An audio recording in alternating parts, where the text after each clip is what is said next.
Memphis Depay qui va rentrer, qui a de la frappe. Quel but! Oh, quel Qui but! a de la frappe. Memphis Depay, héros de ce lion de Paris Saint-Germain. Incroyable! 1-0! Il est incroyable ce Juninho, c'est le meilleur tireur de coup franc de la planète! Bonsoir à tous, bienvenue dans Let's Go numéro 3. Désolé pour ce léger retard, un quart d'heure lyonnais oblige. Une édition particulière ce soir puisqu'on reçoit notre premier invité en la présence de Romain Molina. Bonsoir Romain. Bonsoir et désolé pour le retard et merci pour l'invitation. Pas de souci, merci à toi d'être là. Pour vous qui nous rejoignez, n'hésitez pas à follow le café du Commerce OL sur Twitter, à vous abonner au Twitch de Let's Go et à réagir sur le chat évidemment. Jonathan est comme d'habitude avec moi ce soir, salut Joe. Bonsoir à tous. Donc Romain, merci beaucoup d'avoir accepté notre invitation. Donc tu es écrivain, tu as bossé dans des reportages pour la BBC ou encore au New York Times. Tu es un habitué de Twitter avec beaucoup d'infos et d'avis sur les coulisses du football. Alors d'abord, première question, est-ce que j'ai bien résumé ta vie là? Écoute, oui, on va dire ça comme ça. Disons que j'essaye d'ouvrir les yeux dans un monde où malheureusement beaucoup les ferment. Au final, on en sait peu sur toi et ton parcours. Dis-moi, c'est quoi un peu ton parcours scolaire, tes études que tu as pu faire tout au long de ta carrière? Je viens d'un village qui s'appelle Eyrieux, donc j'imagine que certains connaissent ici, qui est donc dans le Nord Isère. Donc je suis zérois. J'étais au lycée de l'île d'Abo, ceux qui connaissent, qui est un lycée assez mortuaire, on dira ça comme ça. J'ai eu un bac L et c'est tout. J'ai fait l'école des marchés, fruits et légumes, Vienne et Saint-Priest. Cluse aussi en Haute-Savoie avec mon oncle. Donc voilà, moi je viens de l'école des marchés. J'ai fait à Basket News, Maxi Basket, qui est un hebdo et mensuel de basket, stage, après je suis resté.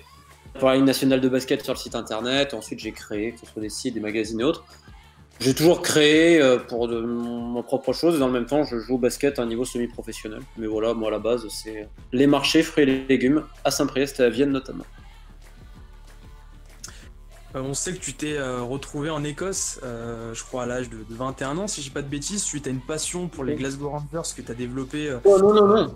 à Alicante. Oh là, les Rangers. Un peu, comment? Oh, les Rangers, non. Oh là là. Ah, alors. Vas-y, raconte-nous. Explique-nous là. Je me rappelle d'ailleurs d'un dîner que j'avais fait avec Sébastien Faure, ancien Lyonnais, quand il était aux Rangers, c'était très sympathique. Bref, non, plus sérieusement, je suis parti en Angleterre, à Eastbourne, qui est dans le sud de l'Angleterre, à côté de Brighton, plus ou moins un club de retraités. Et ensuite, je suis monté en Écosse, à Falkirk, qui est donc une ville équidistante d'Édimbourg et Glasgow. J'ai eu envie de partir au UK à l'époque, parce que je couvrais énormément le football des divisions inférieures, donc des 2, des 3, des 4 anglaises, voire des 5, en Écosse également. Un blog spécialement pour l'équipe.fr à ce niveau-là qui s'appelait Kick-Off. J'avais également un site autour du football britannique qui s'appelait Hat-Trick, donc voilà, c'est quelque chose qui me plaisait. C'est vraiment un choix de vie, l'Écosse, donc je joue aussi au basket là-bas. Mais j'ai plus une tendresse pour le club de Queen's Park, qui est le plus vieux club en Écosse, qui est toujours amateur jusqu'à ces derniers mois, donc qui n'avait jamais payé un joueur, qui est sans doute le club qui a eu le plus d'influence sur l'histoire du football mondial, parce qu'en fait, c'est eux qui inventent le jeu de passe et plein d'autres choses. Au philosophie, c'était toujours très très fort. Je suis pas fan, moi, tu sais, je vais voir un match et je vais voir un pote ou j'ai envie.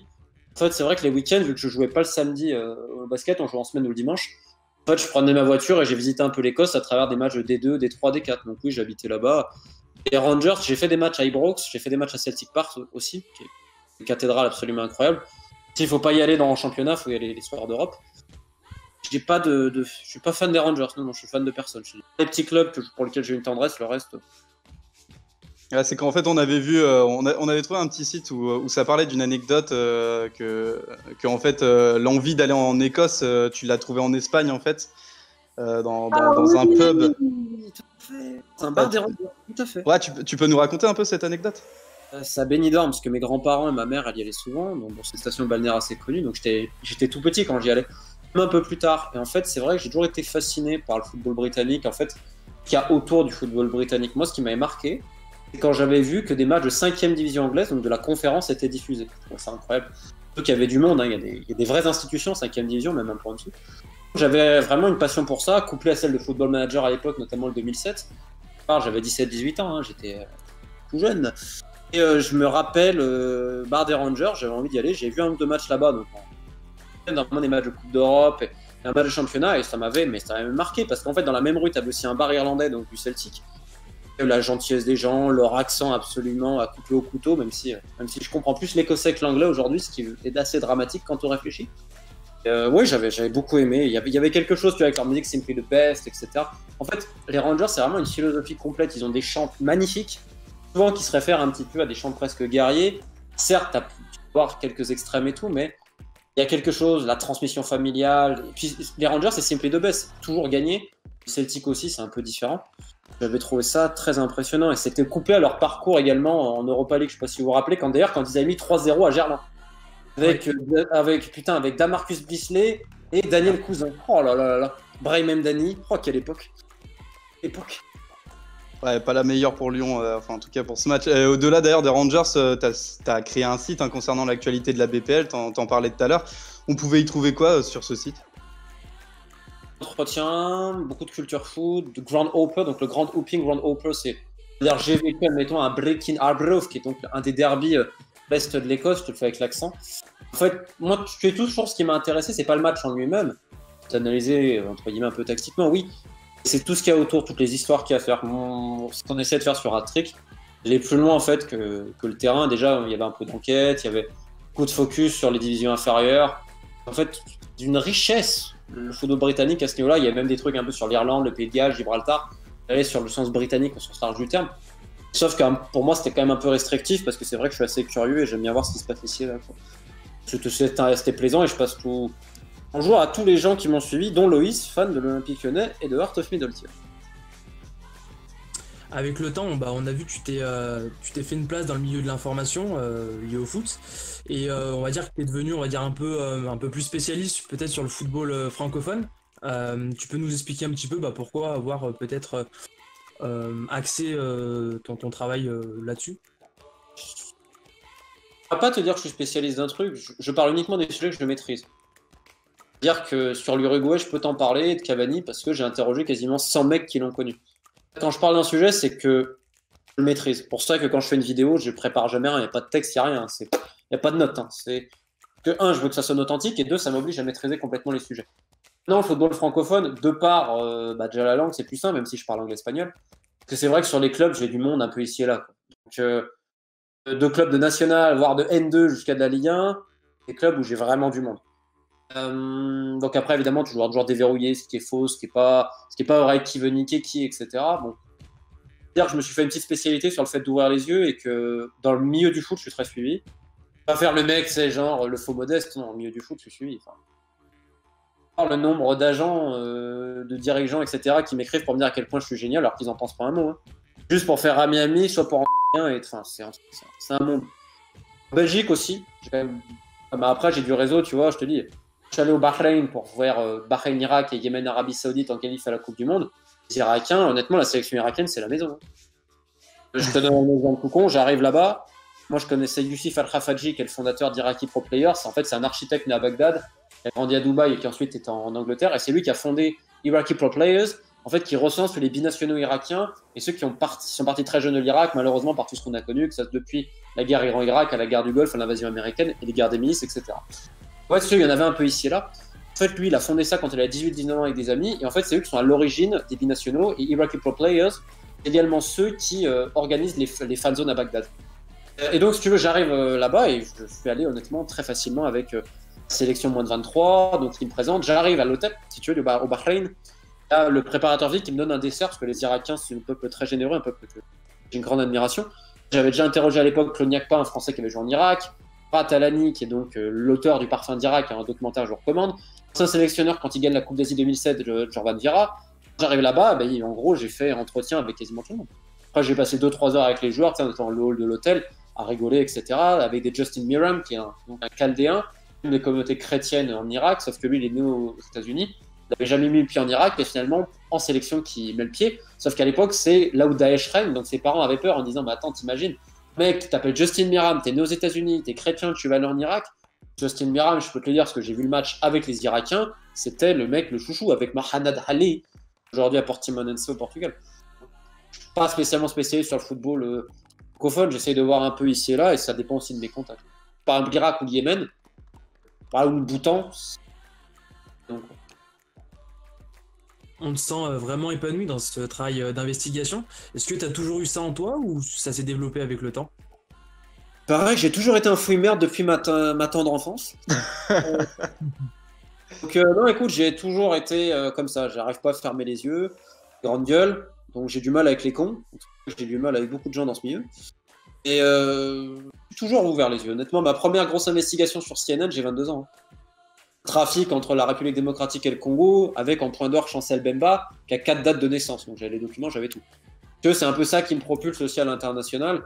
D'avoir fait là avec John Sinnott, qui est le responsable du bureau CNN London, devenu un copain au fil du temps, tu vois. J'avais été au livre sur Unai Emery sorti en Angleterre, j'avais été invité, j'ai fait la tournée médiatique en Angleterre, j'ai fait CNN, j'ai fait un peu tout, quoi, Sky, etc.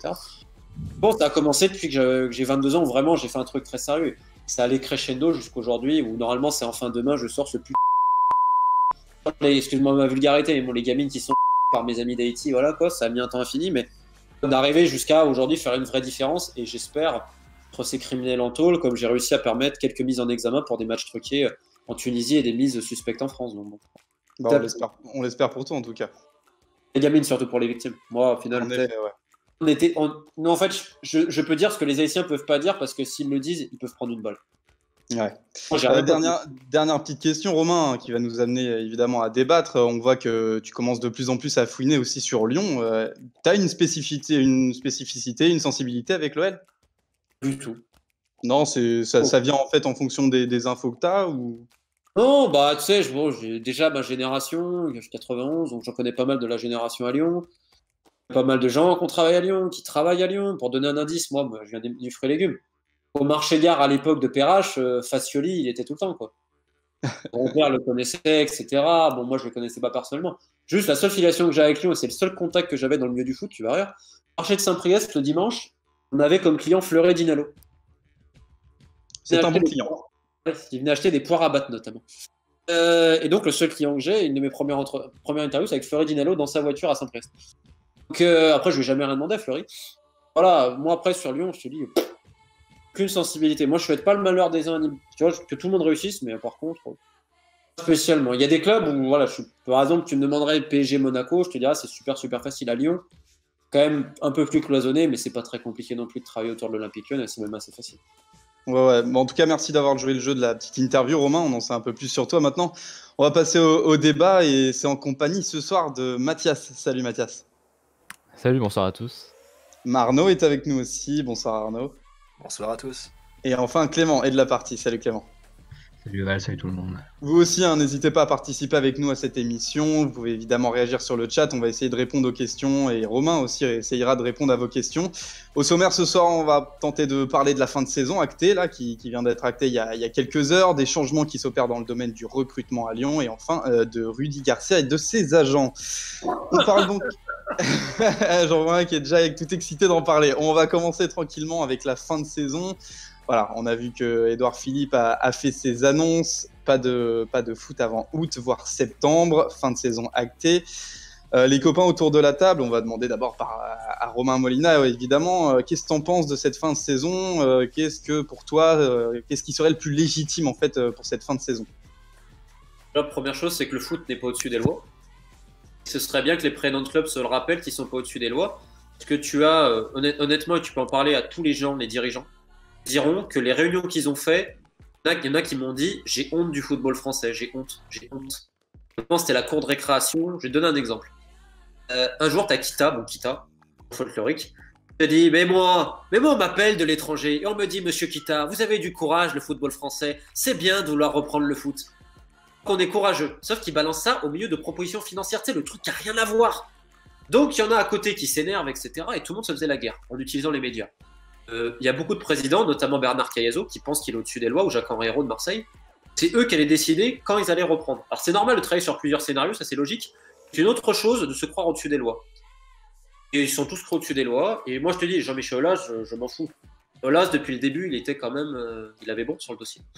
Il a fait un discours, Jean-Michel Aulas, qui date d'il y a 10 jours, en disant, bon, ok, c'est bien gentil, mais le football a déjà un déficit d'image sur certains trucs. Vouloir reprendre à tout prix, etc., et entre guillemets, avoir encore plus de privilèges et tout, est-ce que ce serait une bonne idée vis-à-vis de tout ce que certains gens sont en train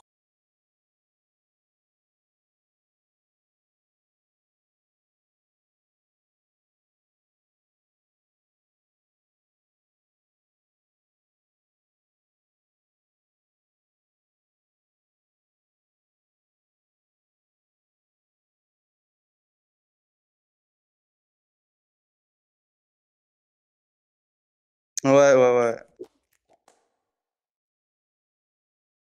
C'est bon là.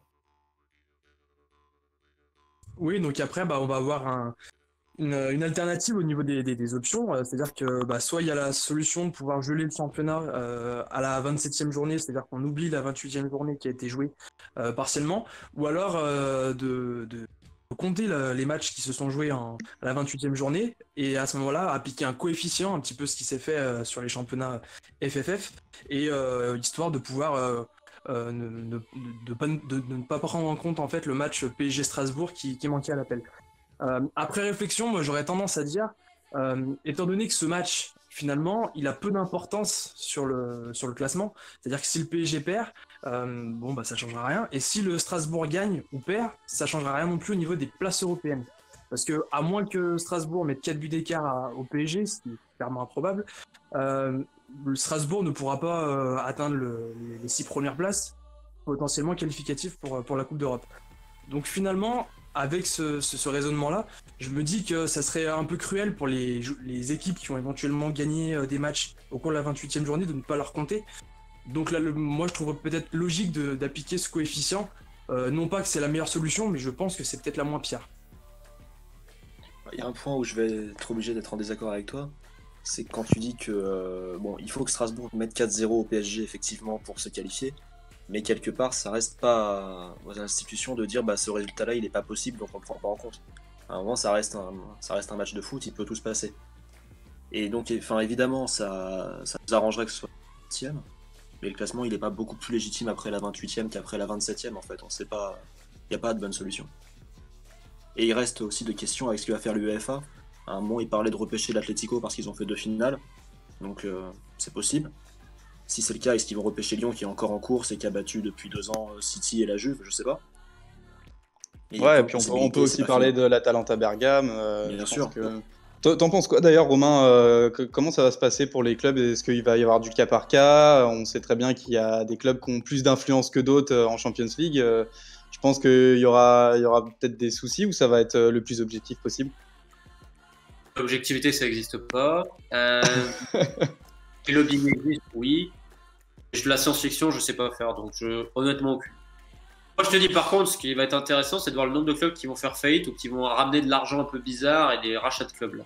Lyon est épargné.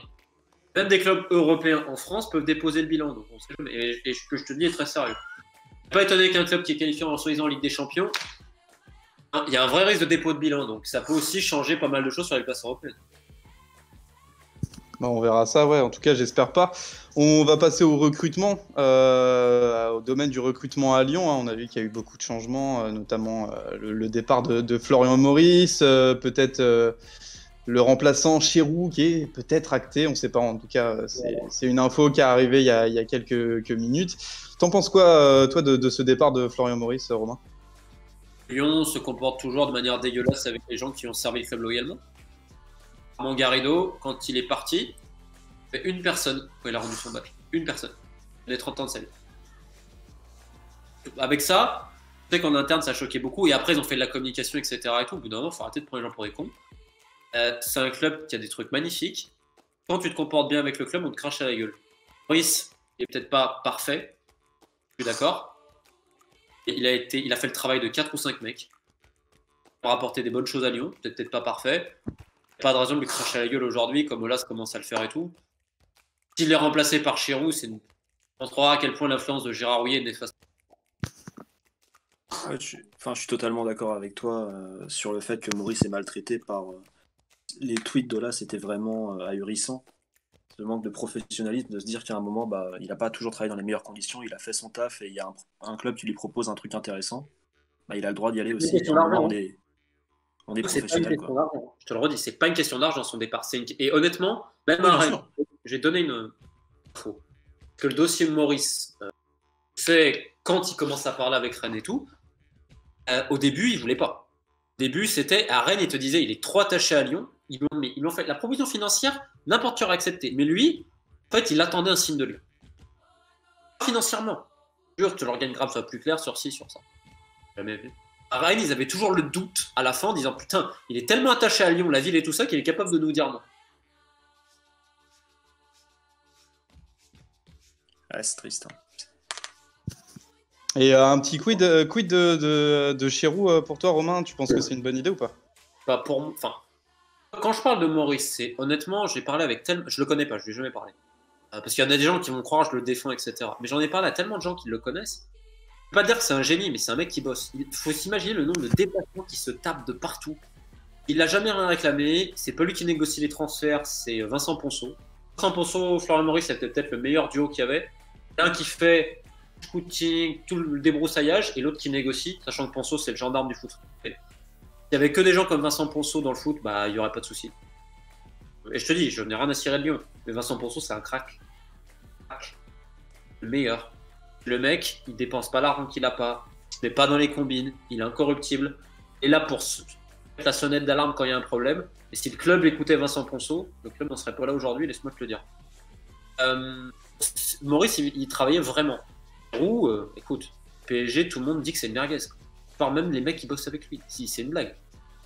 Une blague, Chirou, c'est une blague. Il ne fout rien. Il ne fout rien. Même les gens qui l'ont ramené au PSG disent putain, on l'a ramené, c'est n'importe quoi. Il a un job pour l'impositif. Gérard Houllier veut le ramener parce que si tu ramènes un mec comme ça, c'est pas lui qui va diriger. Ça va se passer quoi? Ça fait que tu as quelqu'un encore qui va tirer les ficelles de tout ça. Toujours se poser la question à qui profite le truc. Voilà. Est-ce que vous avez compris à qui ça profite hein? Ouais, t'es en train de nous dire que c'est encore des pions en fait placés par Houllier quoi. J'ai la malice, bah bien sûr. Il est fort sur plein de choses, GG, attention, mais PS c'est son gars, Rouquette c'est son gars. Mais Rouquette il a un certain âge, bon, il était un cellule de recrutement, il a fait son boulot, il n'y a pas de problème. Absolument rien contre lui, il a même bien fait son boulot parfois. Chirou c'est indigne de l'Olympique, on parle de l'Olympique Lyonnais. Hein. Je pense que Houllier est intervenu aussi et a influé sur l'arrivée de Garcia. Ce que je comprends pas, c'est tu fais venir un mec comme Juninho, qui est tout sauf un mec malhonnête, plein de bonnes idées, tu définis très mal son rôle à la base, le laisse faire Silvinho alors que c'était pas le premier choix. Il y a d'autres qui le savaient ici, qu'il fallait pas venir sans staff, etc. Quelqu'un qui a profité que Juninho se soit planté avec Silvinho en lui mettant ça sur la gueule pour, entre guillemets, qu'il décide pas. Je pense que Juninho, sa vraie place, elle est à côté de là, c'est à la place de celle de Gérard Houllier, qui, je le répète, a un poste à Red Bull. Comment tu peux avoir un poste à Lyon et à Red Bull? Il n'y a pas conflit d'intérêt? Au club, ils te disent que c'est pas normal, au club. Un soit l'autre. Voir au conduire, tu fais pas les deux. Puis comment on peut accepter l'influence d'un mec qui est juste conseiller extérieur aussi? C'est son poste officiel à Lyon, c'est conseiller extérieur. Il a beaucoup d'influence. Je peux te dire qu'il y a des agents qui passent par lui parce qu'il fait avancer les dossiers. Alors attention, hein, il a fait aussi du bien. Hein. Je vais pas dire qu'il a fait que du mal. Hein. C'est pas vraiment ça le but. Puisqu'il a tissé une toile importante aujourd'hui, il a une influence beaucoup plus grande que ce qu'on croit. Alors, des fois, ça a été bien. Attention, bonne chose aussi. Là, moi, ce que je vois, c'est que tu ramènes Juninho, qui est un mec, je le répète, honnête, ce qui est très rare dans le foot. Un mec qui a des idées. Est-ce qu'il est au bon poste pour bien faire ce qu'il pourrait faire? Je suis pas. Quand je dis je suis pas persuadé, c'est les gens autour de lui qui sont même. Dommage que c'est un mec bien, tu vois. Je pense que l'OL aurait beaucoup à gagner en le mettant et en le valorisant un vrai poste pour lui. C'est quoi le problème de son poste pour toi? Il est pas assez vicieux.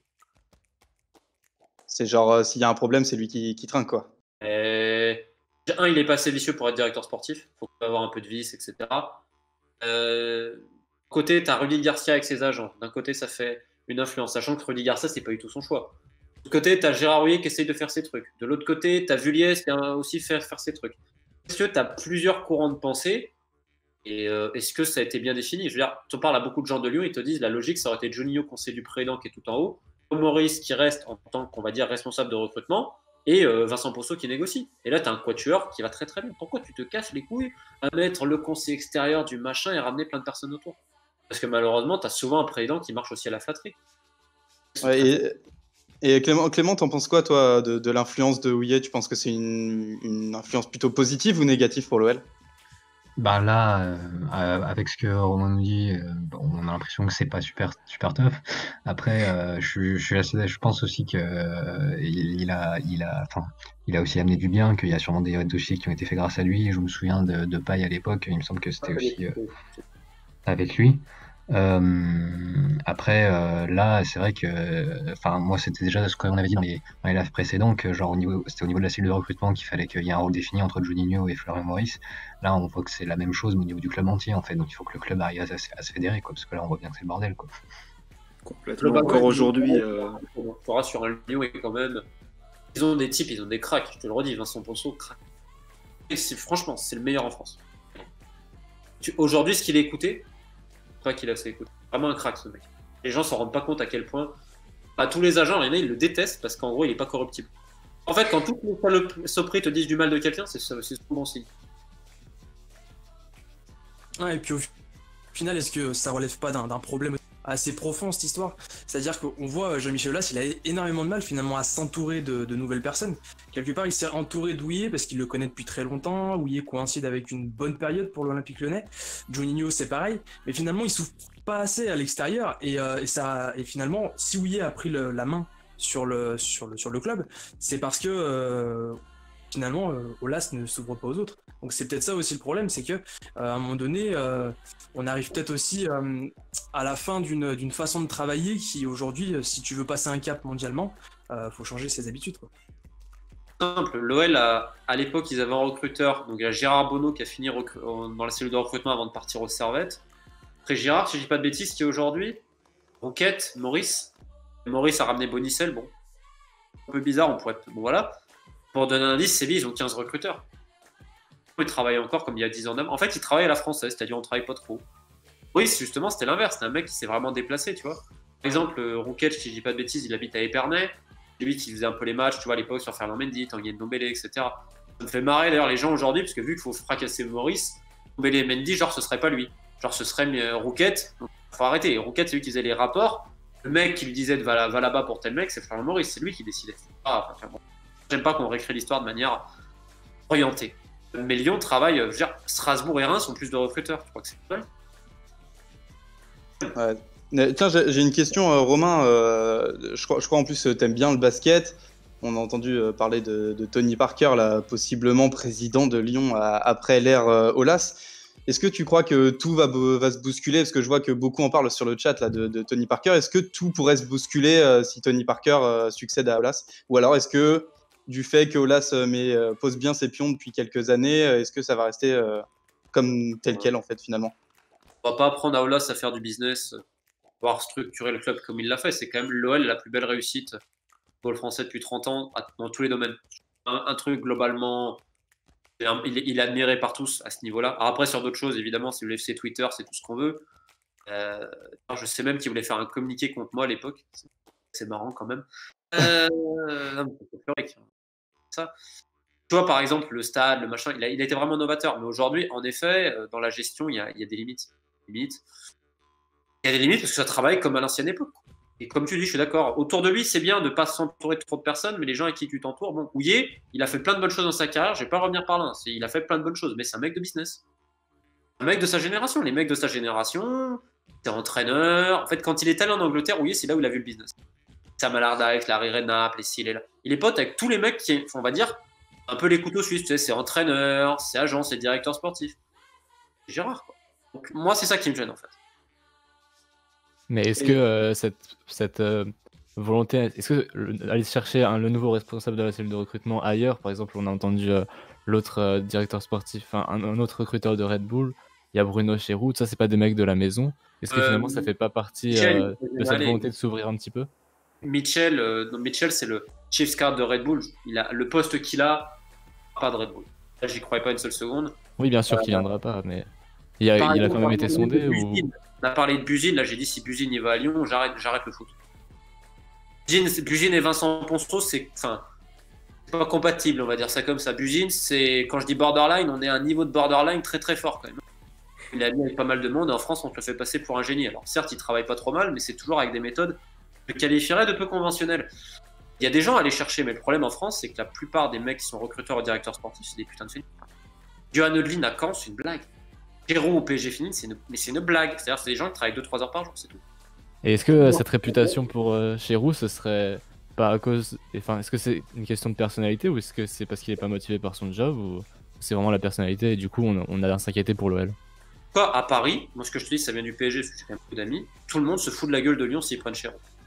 Gros, t'en as même un qui m'a dit du club, il m'a dit oh putain, ferme ta gueule, Romain, dis pas trop parce qu'après Lyon ils vont pas nous prendre la merguez. Comme il se fait appeler en interne. Et tu penses que c'est faux ou pas? Je sais pas.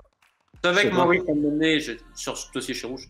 Si le Lyon prend Chéroux, Lyon est tombé à un niveau de terrible. C'est plus l'Olympique Lyonnais là. En gros, c'est quoi la leçon que tu donnes? Moi je te dis, c'est des mecs qui travaillent avec lui. Qui disent, mais en gros, c'est quoi la morale? C'est fous rien et t'obtiens des postes. Ouais. C'est pas le seul, hein. Il y en a plein. En français, c'est rempli de mecs comme ça. Bah, on peut en parler d'un spécifiquement, c'est sûrement logique d'ailleurs d'en parler, c'est Rudy Garcia. T'en parlais il n'y a pas si longtemps dans tes lives, ces agents apparemment manqueraient un petit peu d'éthique, hein, on pourrait dire ça comme ça. Qu'est-ce que t'en penses? Qu'est-ce que tu pourrais nous en dire sur Rudy Garcia, Romain? Déjà, première chose, c'est le foot.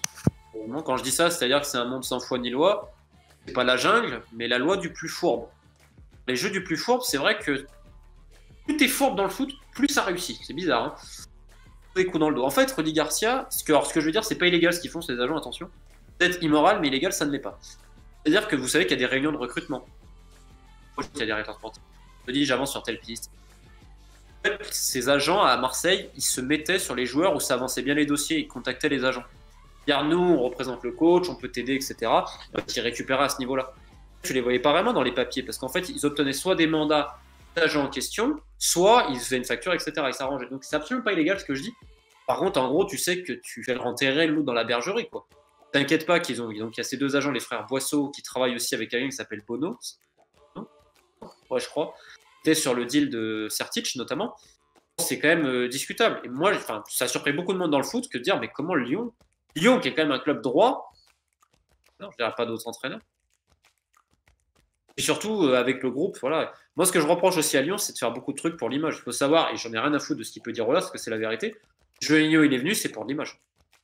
Ils n'ont pas pensé à Juninho pour ses qualités, ils ont pensé à Juninho et supporters. Ça me gêne. Je verrais bien coach aujourd'hui. Juninho, je suis pas le seul. Il y en a beaucoup qui se disent peut-être mieux qu'il soit plus proche du terrain, comme il a une vision et qu'il a des vraies idées.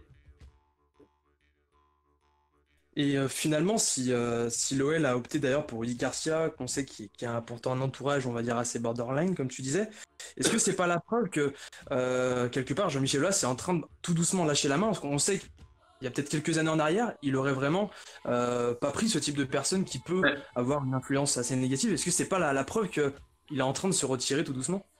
Je sais pas s'il se retire, mais en tout cas, c'est un travailleur, par contre, dans le sens, il avait super bien préparé son entretien, pas comme Laurent Blanc. C'est étonnant, tiens, Laurent Blanc encore qui fera un entretien, ça doit être un heureux hasard. Il avait vraiment travaillé à fond le truc. Et ses agents avaient fait un lobbying de malade, ils avaient parlé aux bonnes personnes, ils avaient réussi à dire non, on va rien gérer, on vous laisse. En fait, ils ont dit exactement ce qu'ils voulaient entendre. C'est très fort, très très fort. Marque rapidement, je vais incorporer Ryan Cherki, etc. Beaucoup de choses aussi au niveau de l'image. Et à ce niveau-là, c'était très fort ce qu'ils ont fait. Moi, je vais pas le coaching de Garcia, de ci, de là, parce que je passais les matchs de Lyon et je passais les matchs de l'OM avant. Et ce que je veux dire, c'est qu'il a très très bien préparé, ils ont été très très forts à tout ce qui est hors foot. Les gens ne voient pas forcément ce qui parlent dans un club.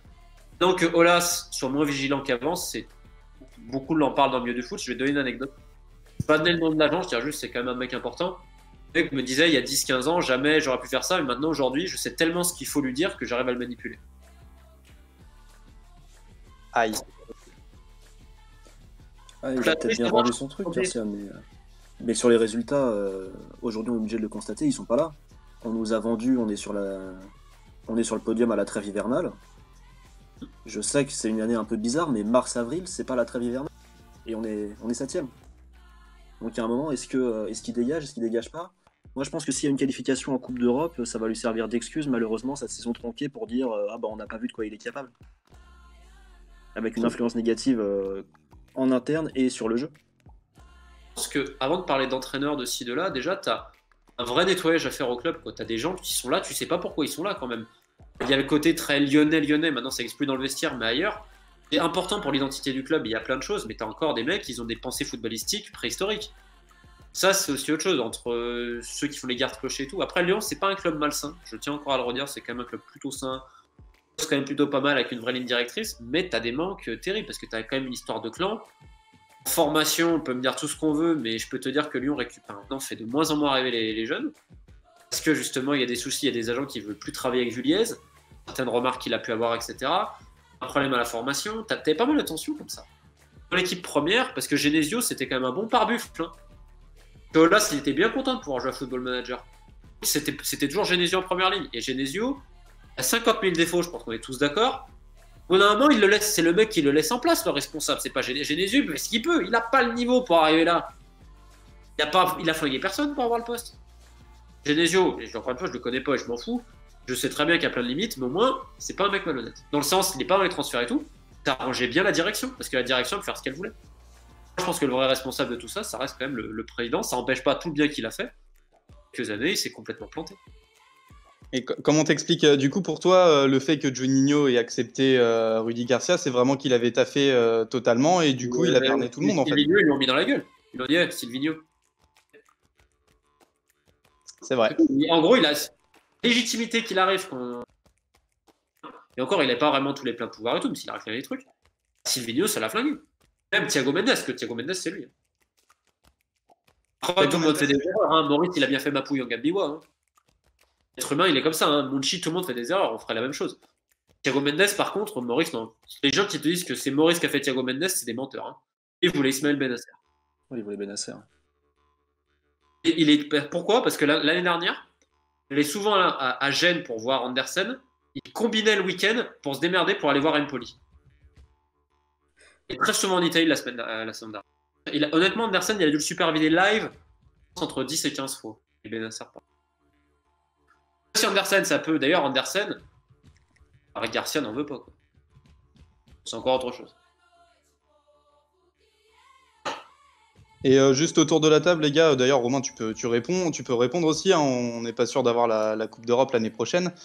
Qu'est-ce qui va se passer Aulas reste, Garcia, il reste ou il reste pas? Qu'est-ce que vous en pensez, vous, les gars? Je pense que ce serait assez malhonnête, enfin, même si moi je l'aime pas et je me plaindrais absolument pas s'il devait être débarqué parce qu'on n'a pas les résultats, mais vu les conditions de la fin de cette saison, qui n'est même pas une fin de saison, ce serait assez malhonnête, je trouve, de le virer maintenant. Surtout que là, ce serait un licenciement puisqu'il est encore en contrat. Donc le virer pour ça, il peut très bien dire non mais j'aurais relevé la barre, et de la même manière que l'OL peut dire je serais peut-être allé sur le podium si on m'avait laissé finir la saison, il peut dire ça lui-même et on peut rien dire en fait. Donc je pense que ce serait assez malhonnête, même si ça fait pas plaisir d'entendre qu'on va repartir avec lui une saison complète. Après, au-delà de ça, je pense que c'est surtout impossible pour moi qu'il soit licencié. Tout simplement parce que on commence à connaître Aulas, et puis on sait que c'est un homme douillet, Garcia. Donc ça, c'est aussi important par rapport à tout ce qui est en train de se mettre en place. Je vois pas l'OL débarquer un entraîneur alors qu'on est dans un contexte très particulier, c'est-à-dire que tu vas chercher un entraîneur, comment tu vas pouvoir l'intégrer alors qu'on sait pas trop comment la saison comment le football va évoluer en France et en Europe plus globalement. Donc connaissant un peu l'OL qui aime avoir de la stabilité, même beaucoup trop à mon sens, je vois vraiment pas changer l'entraîneur maintenant, sachant que Garcia va pouvoir plaider en sa faveur en disant je connais l'effectif, tout ça, donc derrière on va pouvoir rebâtir quelque chose autour de moi. Donc franchement, peu importe le scénario, qu'on soit en Europe ou pas, j'imagine même pas une seconde qu'on puisse débarquer Garcia. Ouais, je suis assez d'accord avec vous. Juste un truc, c'est que si jamais on n'est pas en Coupe d'Europe, ce sera clair pour tout le monde que Garcia n'a pas rempli l'objectif qu'il avait annoncé et que la direction avait annoncé. Ce qui est le cas aussi si on est en Coupe d'Europe finalement, mais ça se verra plus. Et donc à ce moment-là, il aurait la possibilité de démissionner. Mais évidemment, il ne le fera pas, puisque même à Marseille, il ne l'a pas fait. Et le licenciement, alors qu'il lui reste un an de contrat et qu'effectivement il connaît l'effectif, ça n'arrivera pas. Et effectivement, il restera, probablement. Et puis en plus, vu qu'il a encore un an de contrat, ils vont forcément le laisser pour encore un an, quitte à ne pas le reconduire, quoi. Exactement. Mais je pense qu'on va se le taper pendant un an encore, c'est sûr. Ce que je sais, beaucoup de gens, je crois même, exactement, si Ouillet dedans aussi. Il n'a pas que des mauvaises idées aussi. Je sais pas si c'est Ouillet, mais je sais qu'il y a beaucoup de gens qui ont dit à Aulas quand même que tu récupères Lucien Favre. Je crois que c'est son idée de récupérer Lucien Favre dans l'idée après Garcia. Donc cet été ou en 2021? Ça dépend. Cet été. Et je sais que on lui a souvent redit, les mecs autour de lui, il faudrait qu'on récupère Favre. Là, c'est un francophone. Idéal français, mais bon. Tu réfléchis, Lucien Favre à Lyon, avec l'effectif, les jeunes qui peuvent monter et tout, je trouve que c'est plus pendant. Je sais qu'il y en a beaucoup qui l'ont dit, bonne idée à terme d'avoir Lucien Favre. Personnellement, je trouve que ce serait une excellente idée. Alors, Lucien Favre, quand, je sais pas, parce que c'est vrai que cet été, ça peut être un peu complexe, mais par contre, il y a un truc qui vient vraiment être compatible avec la façon de fonctionner l'OL, c'est que Lucien Favre, c'est pas un entraîneur qui va forcément, on va dire je viens avec un staff entier. C'est-à-dire qu'effectivement, on l'a vu dans certains clubs, il est arrivé parfois avec 2-3 mecs, c'est un gars qui est ouvert à ça, et c'est vrai qu'on l'a vu, l'OL, ils aiment pas changer un staff entier, donc ça, c'est vrai que ça pourrait correspondre. Aussi. Il a dit je viens qu'avec mon adjoint, qu'avec si. Déjà, il faut commencer à en changer un ou deux là.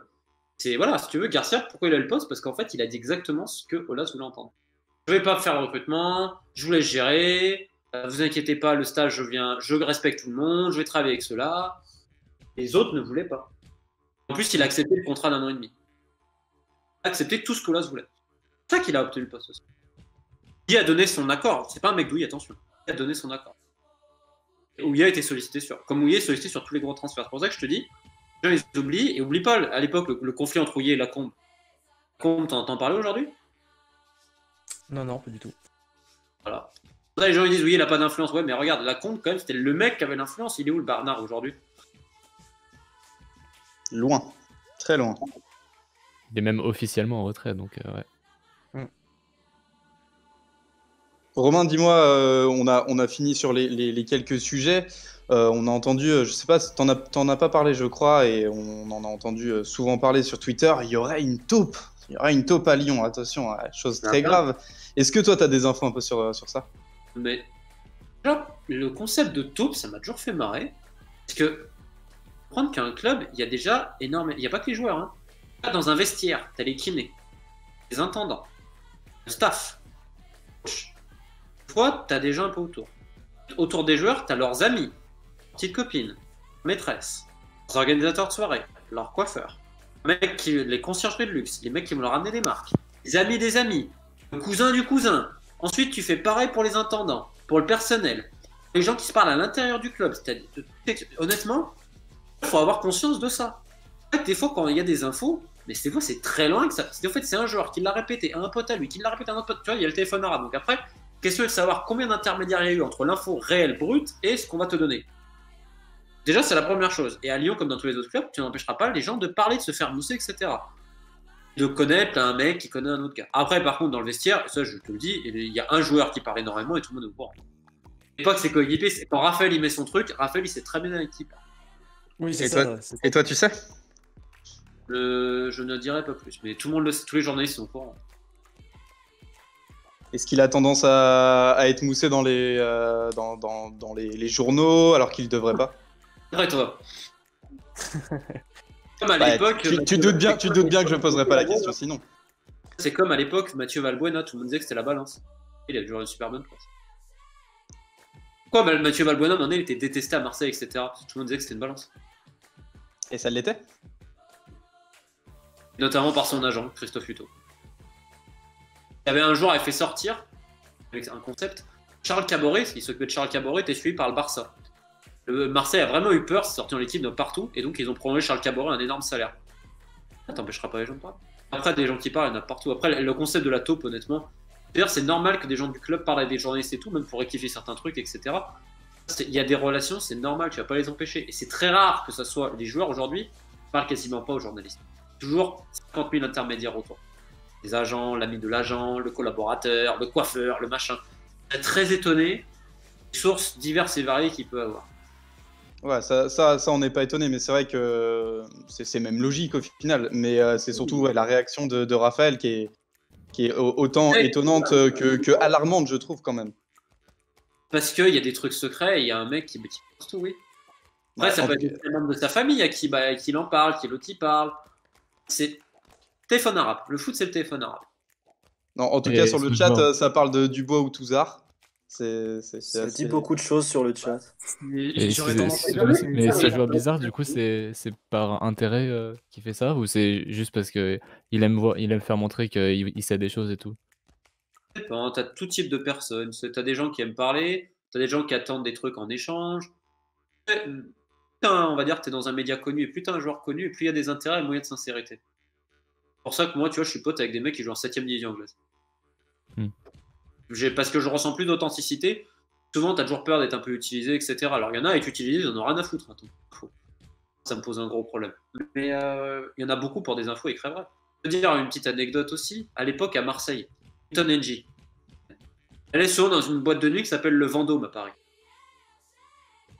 Aussi fréquentée par un journaliste. Latour, pour pas le citer. Mais Azaman, Bertrand Latour, depuis Clinton NG, il a plus d'infos. Je vais vestiaire à l'OM. Je sais pas, ça doit être un heureux hasard. C'est pas. Tout le monde fait ça. Je te dis, il y a des gens qui se confient. Parfois, c'est du hasard. C'est compliqué de dire le pourquoi du comment, mais c'est souvent par intérêt, oui. Et dans le cas d'ici, du joueur lyonnais que tout le monde sait qui parle. J'imagine qu'il a un intérêt à le faire. Après, ça peut être parce que c'est son pote. Franchement, je sais juste, le vestiaire le sait, que les journalistes, parce que j'en ai même parlé avec certains, le savent. Après, chacun fait ce qu'il veut, je vais te dire. Hein. La police des braguettes et tout ça, ça m'intéresse. Après, dans ce cas précis, ça montre quand même que pour que Rafa parle, c'est qu'on est arrivé à un point de non-retour avec ce joueur-là. Donc on peut imaginer déjà, enfin connaissant un petit peu Rafa, on sait que c'est un joueur qui veut aussi prolonger. Donc il va pas s'attaquer à n'importe qui. Donc on peut aussi imaginer que ce joueur va peut-être partir prochainement. Ou alors, ça y est, tout le vestiaire est contre lui, quoi. J'imagine mal. Les salopes dans les vestiaires, t'en as toujours. Après, si le mec il est bon, c'est pas des mauvais gars en plus à Lyon, c'est pas des mauvais gars. T'as des mecs qui sont un peu particuliers. Ouais. Raphaël, par contre, c'est un très bon gars. C'est un mec humainement top. Tout ce qu'il fait pour l'association, tous les trucs caritatifs dont il veut pas que ça soit médiatisé, tout top gars. Top gars. Ouais, c'est ça. Pour que Raphaël s'énerve, oui, ça veut dire. Par contre, ça veut dire quelque chose parce que l'un des rares mecs qui humainement est complètement irréprochable. Tu peux demander à tous les employés, le petit personnel de Lyon, ce qui est souvent très significatif. Le petit personnel dans les clubs, Raphaël, ils te diront à quel point c'est un top. Ouais, c'est certain ça. Ouais, ça, c'est quelque chose qu'on voit en général. Même nous, à notre échelle, on a tendance à le voir un tant soit peu. Donc, ouais, je suis pas étonné que tu puisses dire ça. Et sinon, autre que la troupe, est-ce que tu as des infos un peu sur Lyon, sur ce qui peut se passer peut-être sur le mercato, ou même ce qui peut se passer à l'avenir pour Lyon? Mercato, moi je vais te dire, il y a 5 clubs en France qui sont en difficulté financièrement. Lille, parce que Lille, ils disent oui, il y a eu un abandon de dette de 130 millions, mais c'est prendre les gens pour des cons. Puisque la dette, elle est plus sur Lille, mais sur la tête des 10 propriétaires aujourd'hui. Donc Lille, vu qu'ils vivent du trading de joueurs cet été, ça va être compliqué. Marseille, ils sont dans une merde noire financièrement. Saint-Etienne, pareil. Bordeaux, pareil. Et Monaco, bon, Rébolobier va compenser parce qu'il y a un trou de 170 000. Lyon n'a pas ce problème, parce que Lyon est géré quand même de manière saine et intelligente. C'est pas géré par des margoulins. On peut dire tout ce qu'on veut sur Olas, sponsor, etc. C'est pas des margoulins. J'avais pas regardé le transfert de Fred à l'époque, par contre. Mais c'est autre chose. Et Lyon, aujourd'hui, ils pensaient vendre certains joueurs, type Moussa Dembélé. C'est plus dur. Aujourd'hui, les Anglais, est-ce que ça a vraiment dépensé? Petite remarque sur Moussa Dembélé, d'ailleurs. Moussa Dembélé, c'est un mec que tu n'entends jamais dans les médias. Messi est là, les plus gros bosseurs du club. Et ce qu'il fait pour le Mali, notamment pour son village natal, etc., c'est pas très médiatisé, mais beaucoup de respect. C'est un mec qui passe ses vacances au village. Énormément, que ça soit de sa personne, pas uniquement l'argent. Tu peux donner l'argent, et après, c'est quand tu t'impliques personnellement, quand tu vas, que tu fais les trucs. Beaucoup de respect pour ce mec. Ouais, on verra comment ça va se passer, parce que surtout qu'il y a quand même des gros dossiers. Hein. Tu viens de parler de Dembélé, il y a Depay, il y a Aouar qui souhaite un peu voir ailleurs. Donc, Aouar, ton frère, est en train de lui tuer sa carrière. Donc, Brahim, s'il m'écoute, je suis désolé, mais de parler à la terre entière à tous les agents, il y a tous les agents qui veulent le niquer. Ouais, ça fait un peu à la Fekir aussi avec son petit frère. Nabil. Nabil, c'est le vrai 6-9. Frère Fekir avec la canette d'Oasis, la petite sacoche Lacoste. Rendez-vous qu'il a fait avec des agents, les mecs disaient putain, en plus avec la funk à fond. Nabil, c'est le vrai 6-9. Brahim Aouar, pas beaucoup de gens. Le problème, c'est qu'il parle à trop de monde. Écoute, il y a plein de gens qui disent ouais, je vais peut-être récupérer Aouar. Mais non. Comme Kimpembe. Un mec autour de Kimpembe, il faisait plein de rendez-vous. Vrai souci. C'est Pierre Frollo qui s'en occupe un petit peu d'Aouar, mais déjà, bon, Pierre Frollo, je vais pas faire de commentaires. Lui qui s'occupe aussi d'Oumar Solé, qui s'en occupe très très bien, vu que le gamin est livré à lui-même. Il a une hygiène de vie catastrophique, tout le monde est au courant, il a fait n'importe quoi. Alors, le jour où il se pète les croisés, je crois que Leipzig avait fait une offre de 10 patates, de mémoire, il faudrait la vérifier cette info-là, mais je crois que c'est le jour même. Triste, alors qu'Oumar Solé, il a un potentiel, voilà, tout le monde te dit qu'il devrait jouer en première, mais voilà, à côté, ça ne suit pas. Pour le mercato de Lyon, je sais pas trop. Je pense que vous allez faire quand même une de recrues. Je suis pas trop inquiet. Je sais que vous êtes sur un défenseur notamment. Et je pense qu'entre Marcelo et Andersen, je suis pas persuadé qu'il y en a un des deux. Si vous êtes sur un défenseur, ça veut dire qu'il y aura un départ. Pour toi, les deux vont rester, Andersen et Marcelo? Non, parce que vous êtes sur un défenseur, donc je pense qu'il y en a un qui va partir. Dans la logique des choses, ça va être sûrement Marcelo, parce que ce serait quand même très hard de supprimer Andersen au vu du prix où on l'a payé. Tu me diras, c'est pas la première fois à Lyon que ça arriverait, mais en tout cas, on verra. Baissé, hein. Là, on l'a acheté 25 plus 5, si je dis pas de bêtises. Là, on le vendrait combien à rabais en plus les clubs vont le vendre. Les clubs, ils rêvent en France, ils pensent qu'ils vont faire des transferts et tout, mais tu vas rien avoir quasiment cet été. Hein. Quasiment rien avoir. Tu vas voir. En fait, il va avoir que les joueurs prioritaires. Aujourd'hui, Moussa Dembélé, c'est un bon joueur, c'est un bon attaquant. Est-ce que les top clubs vont se mettre dessus? J'en sais rien. Le prix que Lyon peut demander sera inférieur. C'est-à-dire que même un Tanguy Ndombele, s'il était cette année à Lyon dans la circonstance actuelle, il partirait pas pour le prix qu'il est parti à Tottenham. Pareil pour Ferland Mendy. Aujourd'hui, tu as une récession économique mondiale et donc qui s'impacte également dans le milieu du foot. Principalement, je dirais, dans le milieu du foot. Et une petite dernière question avant de se quitter, Romain, une question plutôt personnelle. Il y a TimmyOL78 sur le chat qui demande combien de langues tu parles. Je hablo el espagnol, I speak English as well, et j'ai quelques notions après dans d'autres langues, mais peu. Quand j'ai des contacts un peu de partout dans le monde entier. Ah, tu leur parles en anglais, j'imagine. Tu trouves toujours tu vois, par exemple, le DTN de la Fédération d'Afghanistan. Un mec très gentil parce que c'est le mec qui s'occupe des visas. Les visas des joueurs afghans, c'est une aventure. Hein. C'est une aventure comme les. Enfin voilà, c'est inimaginable. Qui parle anglais, tu vois. Il y a toujours un mec qui parle anglais. Ou espagnol, etc. Donc oui, binational, soit machin. En Somalie, par exemple, j'ai eu un coup de bol parce que l'attaquant star de Somalie, je l'ai interviewé parce qu'il était avec son cousin qui est né en Belgique, qui parle un peu le français, qui parle un peu l'anglais. Bon, des fois, t'as du bol aussi, quoi. Honnêtement, si tu parles anglais, espagnol, français, tu peux aller dans mon. J'aimerais parler un peu mieux l'arabe et le russe, mais bon, pas facile. En même temps, t'es jeune, t'auras le temps d'apprendre, je pense. En tout cas, merci beaucoup. Merci Romain d'avoir joué le jeu de cette petite émission Let's Go qui vient tout juste de démarrer finalement. Ça nous avait fait plaisir de t'avoir avec nous, de pouvoir échanger sur le domaine lyonnais. Merci à vous sur le chat d'avoir commenté, merci à vous d'avoir été présents, merci aussi Arnaud, Clément, Jonathan, Mathias évidemment d'avoir réagi avec Romain ce soir. N'hésitez pas à activer la cloche pour être alerté de toutes les émissions Let's Go, de Follow Café du Commerce sur Twitch et sur Twitter. Je vous souhaite une très bonne soirée à tous et à mardi prochain. Salut la team. Bonne soirée. Salut.